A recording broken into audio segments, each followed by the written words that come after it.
Okay, Scottsdale Gold and Silver Exchange, National Gold Liquidators, back with you again here at www.57gold.com, and it is my pleasure to introduce the editor and the creator of the Trends Journal, Gerald Celente. Gerald, an absolute pleasure to have you with us. Oh, Gary, thank you. And, you started this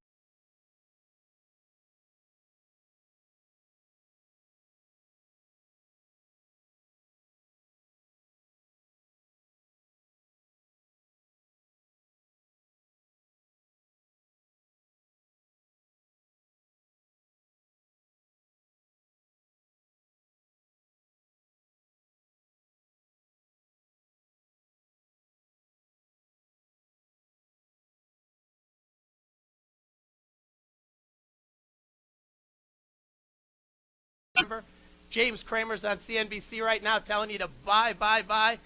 What do you see? What do you see coming ahead during the rest of 2009?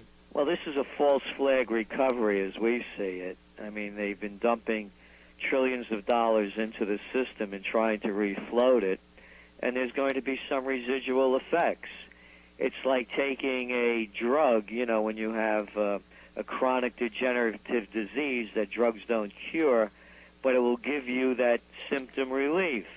It's kind of like taking Rolaids with stomach cancer. So you might feel good every now and then, but the fact is you're rotting away. And it's rotting away. And so we're going to have these temporary uplifts, and it'll be very good, actually, and now a Trends Journal will be doing it. We'll be putting down these headlines that they're speaking about, and then as we move into the future, we'll see how wrong they were. There's no recovery in sight. Gerald, do you trust, and I know the answer before I ask, but I have to ask you, do you trust the government figures on GDP? For example, the amount when they say we're only down 6%? What I always say is read my lips, no new taxes. I didn't have sex with that woman, Monica Lewinsky. I smoked, but I didn't inhale. Saddam Hussein has weapons of mass destruction and ties to Al-Qaeda. There's nothing that the government says that I believe. The CEO of Blackstone today, a private equity company, Stephen Schwartz, said that the country, or the world actually, had lost 45% of its wealth. Now, a depression technically is defined as 10% loss of GDP 2 consecutive quarters. If 45% of the world's wealth is gone, Gerald, do you think technically with real figures that we're in a depression right now? Well, we're forecasting the greatest depression, much worse than the last one, and now we're in the earliest stages. Yeah, the numbers even before Schwartzman was, I believe it was $50 trillion had been lost in 2008. You look at automobile sales last month, they were down 41%. I mean, these are Depression-era fall-offs. You're looking across the board. Numbers just came out. Household income, I believe, was down 9% in the last quarter of 2008. No, these are dramatic fall-offs. And not income, excuse me, wealth. Assets had been lost 9% in just 1 month. So, no, we're in the early stages of depression. And when you want to look at fake numbers, look at the unemployment numbers. They don't add into it people that are no longer looking for jobs because they've been discouraged, or people that are working part-time and want full-time jobs, the underemployed. So when you put those numbers together, you're nearing 16% already. And, of course, during the Great Depression, the number was 25%, maybe a little higher. And they always, they've started to jump on the unemployment bandwagon because the fact is, Gerald, if people lose their jobs, there's no way they can make an argument that they can be good consumers. So as the unemployment continues to rise, and I agree with you that the figure is around 15%, where are the customers going to come from? They're not. And when in trend forecasting, we read and listen to language very carefully. So let's listen to the language from Washington and from whether it's Bush or Obama. We're political atheists. We don't bow to political gods or genuflect to political altars. We don't believe in political religions. These are fairy tales. I have no respect for either party. We're fighting a war, killing innocent people for fake reasons, whether or not you agree with them or not. The reasons were false. There are no weapons of mass destruction or ties to Al-Qaeda. And they're robbing the people blind in broad daylight by bailing out their buddies and giving them our money, which is another criminal activity. Right.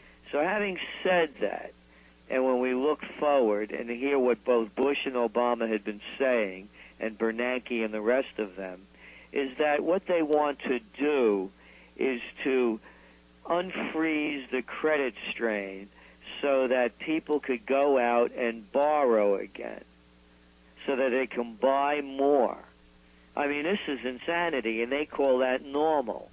They're going to make it possible for people to borrow more money when they're in debt way above their head, so they could buy more of what they don't need.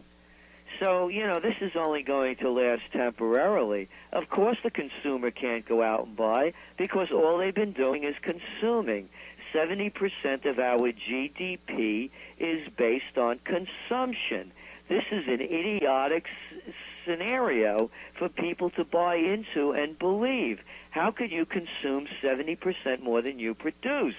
You can't do it, and you can't print paper money backed by nothing. It's not even economics it's economics for dummies. It's not even economics 101, and that's why even people like Warren Buffett are now saying we're going to see rampant inflation, and why so much of the smart money is buying gold.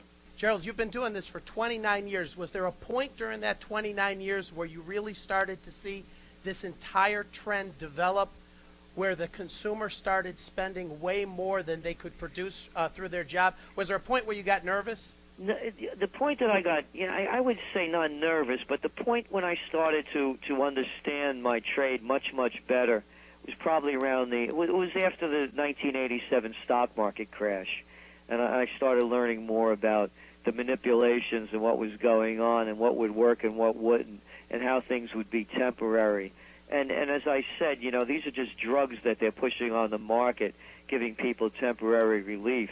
And they kept doing it with the lowering of interest rates. And then that game is now totally played out. There are no games left to play other than the one they're playing now, and that's print all the money that you can to keep this cycle of insanity going.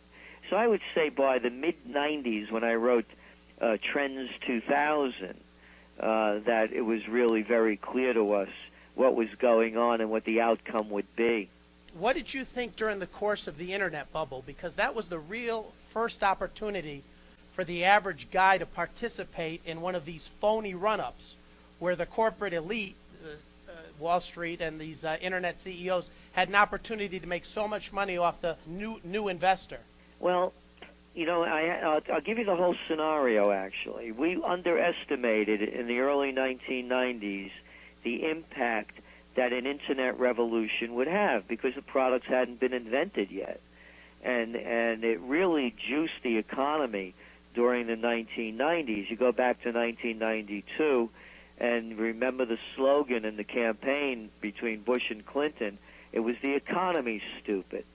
And it was the productive capacity of the internet revolution that really drove us out of that recession. Products were invented, designed, manufactured,